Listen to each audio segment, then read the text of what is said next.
Hello everyone, welcome back to Rich's Garage and a look at what I'm going to call the final video for the Pike Stuff Enginehouse. There's a couple of little things I'm still going to do to this, but I think this is pretty much done.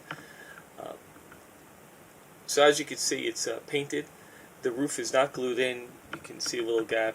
If I push down on it, it'll seal. So I still have to glue the roof on if I choose to do that. I think I may let this sit with some weight on it and see if it spreads out. It takes a little bit of that spring out of it and it'll sit flush. If not, I may have to glue it. Right now I'm still debating, once I get it on the layout, if I want to keep it, that the roof can come off or not. But a couple things to look at.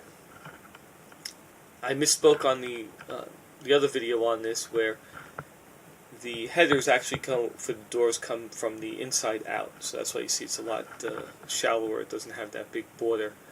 I got that taken care of. I also went with the white roof, and I said I was going to paint it gray, but after I painted, I decided that I kind of like the white. But what I did here is I used this gray, this apple barrel gray, and granite gray. And I did the first light coat, and I was going to go back and spray a second coat, but I kind of like the way this, it has a blue-gray tint to it. You know, if you look back at the other video, you see that it's molded in blue, the plastic, and I kind of like the way that came out. I have the downspouts I painted in the same red trim color. I have the man door in the back without the window. I just used the Sharpie to give the doorknob detail. It's really just a bump in the plastic, but there you go. You see a little dot for the door knob. It's the interior. Move this back out a little bit. There we go.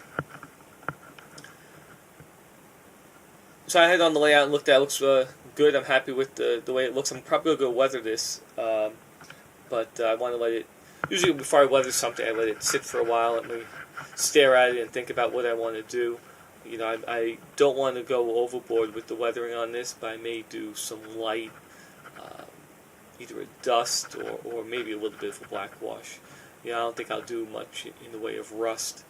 You know, I may keep this as a fairly new structure on the layout. But one thing I did do, let's see if I get the light to show up. That's probably so you can see the glass is the windows are made with micro crystal clear. So you folks have seen before. And I use a micro applicator. I've done this with a toothpick as well, but basically you just set a little bead around the side and then dip it in again, and you can pull it out, and it gives a good glass appearance. I've done this for windows on the caboose and stuff like that. Same thing with the doorknob, with the Sharpie on the door. So that's how she came out. So I'm happy with it. The roof, I have did a little touch weathering for the exhaust vents up top. They give you enough where you can go across the whole roof, but I didn't want to go. This is a little branch line thing, so it's not just running repairs. So I didn't go full bore. But there's look at how it looks sprayed, the interior, what the windows look like. So there you have it. Happy the way it came out. Like I say, it goes together pretty quick. I still have to do some weathering. At least at a minimum, put the exhaust streaks, above the center line of what the track line would be. So once I get it on the layout, I'll go ahead and do that. And like I said, we'll see. Even just taking this off seems to take some of the spring out, so it sits flush. But there you have it. That's the Pike Stuff Engage Enginehouse. All right, we'll talk to you next time.